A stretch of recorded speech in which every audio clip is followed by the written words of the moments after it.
کسی شخص نے کہا کہ میں یہاں پنڈی بائی پاس پہ جانا ہے، تو میں نے کہا کہ یہاں مرکز سے باہر نکلو تو سیدھے ہاتھ ہو جانا،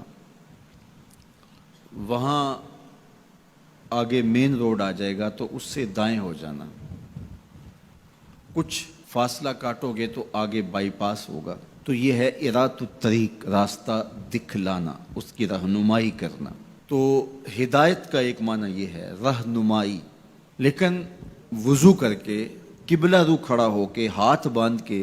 جب کوئی کہہ رہا ہے کہ اہدنا الصراط المستقیم، تو اس کا مفہوم ارات الطریق نہیں ہوگا، چونکہ وہ راہ دیکھ چکا ہے تو تبھی یہاں تک پہنچا ہے۔ اب اس کا دوسرا معنی ہوگا ایصال الی المطلوب، مطلوب تک پہنچنا۔ اور وہ کیسے ہے کہ کسی نے کہا کہ میں نے بائی پاس پہ جانا ہے اور آگے میں نے شہر کی طرف جانا ہے، تو میں نے اس کو کہا یہاں سے نکلو، دائیں ہو جاؤ، پھر جو ہے وہ پھر دائیں ہو جانا، پھر بائیں جانب کی ڈائریکشن لینا، پھر آگے چلے جانا تو شہر آ جائے گا۔ تو اس کو تھوڑا سا فرق لگ گیا، تو وہ شہر جانے کی بجائے وہ گجرانوالہ کینٹ پہنچ جائے گا۔ ارات الطریق میں بھٹکنے کے امکان موجود ہیں،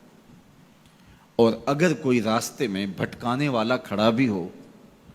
ٹریفک پولیس کا وارڈن راستے میں کھڑا ہو اور اس نے وردی وہی پہنی ہوئی ہو، تو وہ کہے کہ نہیں تم ادھر جاؤ، تو گو میں نے راستہ دکھا دیا، لیکن وہ شخص اس شخص سے دھوکہ کھا جائے گا کہ یار یہ ٹریفک پولیس کی وردی میں ہے تو یہ تو غلط نہیں بتا رہا، تو وہ اس کو کسی اور سمت گھما کے پہنچا دے گا۔ اب راستہ اگر صرف دکھلانا ہی منزل تک پہنچنے کی ضمانت ہوتا تو لوگ راستے سے بھٹکتے نہ، کیونکہ راستے میں ایک جعلی وردی پہنے کھڑا ہے جو لوگوں کے راستے خراب کرتا ہے، اور اس نے اللہ کی حضور، اللہ کی عزت کی قسم کر کے کہا تھا لَأَقْعُدَنَّ عَلَىٰ صِرَاطِكَ الْمُسْتَقِيمِ، مالک تیری طرف جو سیدھی راہ جاتی ہے میں اس راستے پہ کھڑا ہو جاؤں گا اور تیرے بندوں کو تیرے تک نہیں پہنچنے دوں گا، دائیں بائیں بھٹکا دوں گا۔ تو ارات الطریق میں بھٹکنے کے امکان موجود ہیں۔ اور دوسرا ہے ایصال الی المطلوب، آپ نے کہا کہ میں نے شہر جانا ہے، مجھے راستہ بتاؤ، میں نے آپ کا بازو پکڑا، آپ کو ساتھ لیا اور شہر پہنچا کر کہا کہ یہ تمہاری منزل ہے،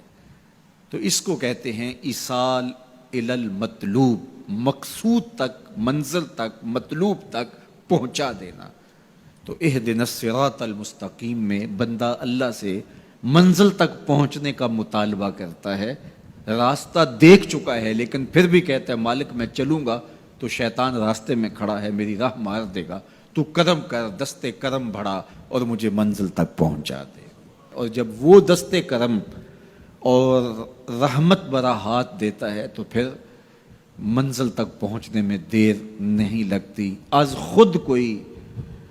جتنا مرضی سفر کرے منزل نصیب نہیں ہو سکتی جب تک اس کی کرم نوازی نہ ہو۔ بہلول دانا دریائے دجلہ کے کنارے پہ گھوم رہا تھا کہ ہارون الرشید نے کہا کہ اس کو میرے تک پہنچایا جائے، تو اوپر والوں نے کمند نیچے پھینکی اور نیچے والے خدام نے اس کو پکڑ کے اس کمند میں بٹھایا اور ان اوپر والوں نے اوپر کھینچ لیا، تو 2 لمحوں کے بعد محل کی چھت پر بادشاہ کے سامنے تھا۔ تو بہلول کو ہارون الرشید نے پوچھا بہلول بتاؤ خدا تک کیسے پہنچے ہو؟ تو بہلول نے مسکرا کے کہا بادشاہ جیسے آپ تک پہنچا ہو۔ کہا بات سمجھ نہیں آئی۔ کہا میں خود آنا چاہتا تو کئی واسطوں سے گزر کے دیوان خانے میں پہنچتا، پھر درخواست جمع کرواتا، اور پھر آپ تک کئی واسطوں سے وہ درخواست پہنچتی، پھر آپ وقت دیتے، جو وقت آپ نے دیا ہوتا، ہو سکتا ہے آپ کے کوئی شاہی مہمان آ جائیں اور کسی ملک کا کوئی سفیر آ جائے اسی تاریخ کو، تو میری ملاقات منسوخ ہو جاتی، میں چاہتا تو مہینے سال لگ جاتے، ملاقات ہوتی نہ ہوتی، اور جب آپ نے چاہا ہے تو 2 گھڑیاں بھی نہیں لگی۔ تو کہا کہ ارات الطریق نہیں، راستہ تو دیکھا ہوا ہے، سجھائی دے رہا ہے، لیکن کہیں شیطان راستے میں ہماری راہ نہ مار دے، ہم خود تھک کے نہ بیٹھ جائیں اور راستے کی پیچیدگیاں ہمیں کہیں کسی اور سمت نہ لے جائیں، تو مالک کرم فرما، دستے کرم بڑھا اور ہمیں منزل تک پہنچا دے۔ تو جب یوں سوال کیا تو جواب کیا آیا؟ صراط الذین انعمت علیہم۔ تو یہ سائل کے سوال کے اندر ہی جواب ہے، فوراً اس کے لبوں پہ یہ سوال جاری کر دیا گیا جس میں جواب ہے، مالک ان لوگوں کے راستے پہ چلا جن پر تیرا انعام ہوا۔ اور اللہ کا انعام کن پر ہوا؟ انبیاء پر، صدیقین پر، شہداء پر اور صالحین پر۔ اس طبقے پر اللہ تعالیٰ کا انعام اور اس کی کرم نوازیاں نازل ہوئی ہیں۔ تو کہا اگر تم میرے تک پہنچنا چاہتے ہو تو انبیاء کے راستے پہ چلو، صدیقین کی راہوں پہ چلو، صالحین اور شہداء کے راستے پہ چلو، تمہیں منزل نصیب ہوگی۔ یہ وہ خوش نصیب لوگ ہیں جو میرے تک پہنچے ہوئے ہیں، اور جب تم ان تک پہنچ جاؤ گے جو خدا رسیدہ ہیں تو تم بھی منزل تک پہنچ جاؤ گے۔